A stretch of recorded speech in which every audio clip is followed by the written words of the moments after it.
I've been watching your videos on YouTube for quite a few months now and have just joined your Telegram group. I really love your posts and relate experientially to what you say. The one you did with Angelo was really good too. What you both had to say was really meaningful. I had my first meaningful shift when I was 19. I'm now 72, but due to lack of teachers, I somewhat floundered around. I had no real guidance despite periods with divine light mission, which wasn't entirely fruitful, and TM, where during my initiation, when I was given my mantra, I had a very strong Kundalini Shakti revelation.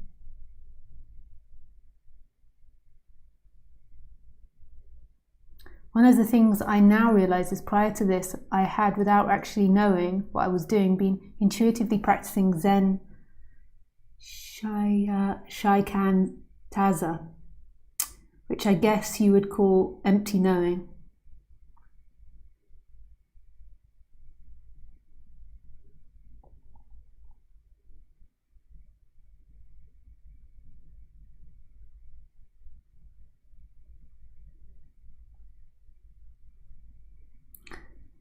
So then he talks about his life experiences, which I'm just going to muse out. But why even now do I flip-flop between a grounded sense of unitive consciousness and even the total absence of self, where there is total joy and gratitude and deep sense of connectivity, but then the next day I wake up feeling flat and vaguely depressed. I generally have a quiet mind. I'm not especially prone to overthinking and dwelling on ideas about the past or future. I can only conclude that somewhere deep down there is an underlying pattern of ideation that I need to dissolve.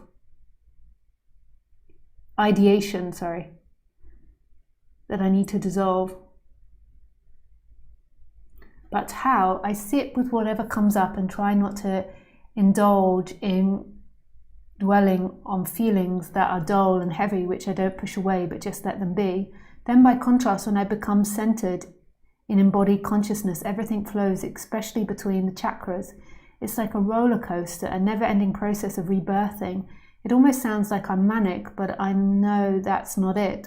Apart from Sikantatsa, I also use self-inquiry. That's it. I sincerely hope you have some insightful advice for me. Some insight and advice for me. I don't know, Charles. I'm sorry. I don't know if I have any advice. Yeah, but we can see what comes.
I mean, I think that whatever I say is like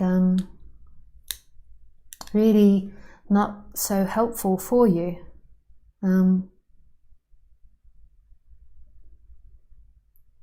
Because I think that you most probably know what I'm going to say and know the answers. And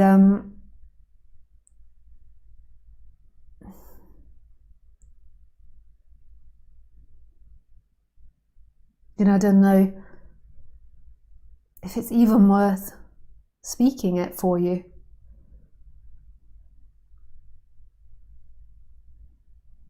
That's not a criticism of the question or anything. It might sound like that, but it's more just a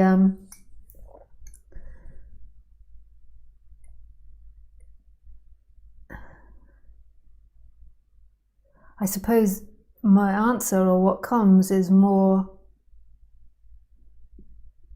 a pointing to the illusion of that. So the illusion of that experience, even though that experience feels real, and in a way, on a psychological level, I don't mean to dismiss that, because maybe the healthy psychological thing for you to do is to be able to perceive these differences. But from a non-dualistic perspective, is that it's thought that narrates your experience. It's thought that's telling you you're going from one place to another. It's thought that's informing you that expansion is better than a dull depression. Like if you were a dog and you couldn't think, you might oscillate between these different feelings, but you wouldn't be able to perceive them, so there would be no rejection of them. You know, part of our problem as humans is that because we have this self-awareness and we can reflect on our experiences, we then reject our experiences. But the good side in the human world is that by rejecting experiences, you can potentially improve them. But it's, in the end, it's like a never-ending cycle.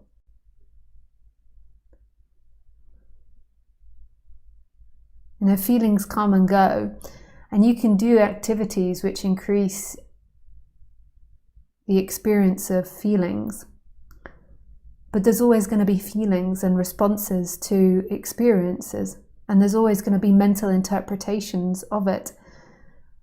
Whereas the freedom that's being pointed to is that space in which all of those are rising in and disappearing too. And what happens, seemingly, is there is a shift from focusing on the person to focusing on that expansion of what you are. And when you feel more free, there's most probably this shift onto that more spacious consciousness. And when you feel less free, then there's more of a shift onto the person. And then the person is saying from that space, how do I get back to the other space? But in the person's world, all you can do is improve emotions, attempt to improve emotions. So you could do some exercises when you're feeling dull and depressed to help lift them and raise them into more positive frequencies. But that's still in the emotional body, and the actual freedom that you're experiencing is the move of perception, not the move of emotions. And this is the fundamentally most difficult thing to perceive about non-duality, because we always perceive our freedom as some form of experience. And to really see that it's no experience is such a deep endeavor. That the freedom that you're longing for is actually a shift from the emotions to the expansion. But that doesn't mean don't try to improve them, and I don't mean to dismiss them on the thinking level. That's what's happening in that world. But the freedom is this expansion which is always here. And how and why that happens is all in the human world. And this moment, in a way, is so beyond the human world, you can't possibly summarize it in the human world.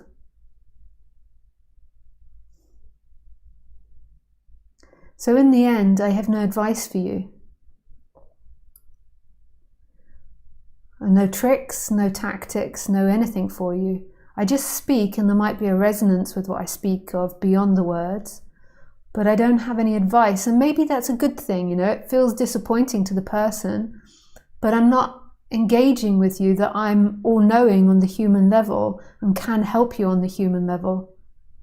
There's teachers out there which say they can help you on the human level, and I'm sure that they have like tremendous advice on it. You know, they're doing different exercises.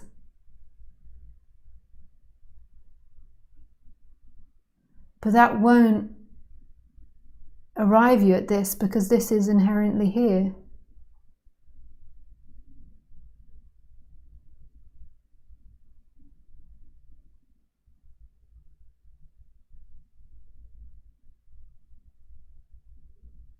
So in a way, I'm giving the most unsatisfactory answer there possibly is on the human level.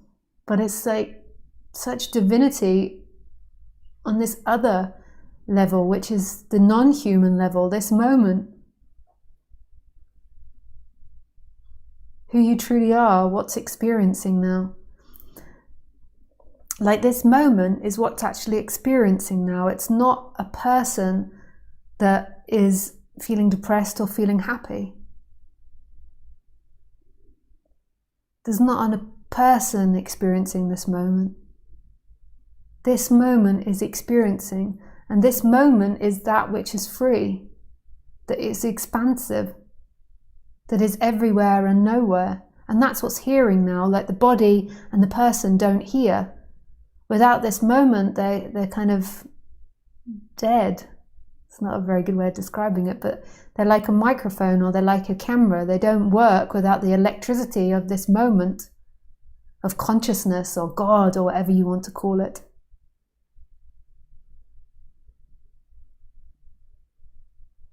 A mystery. Yeah, so thanks, Charles. I can see that you're in the group. If you want to write more to that or write a comment, you're so welcome, and I will speak to it, or you're welcome to put your hand up and we can speak as well. Yeah, thank you.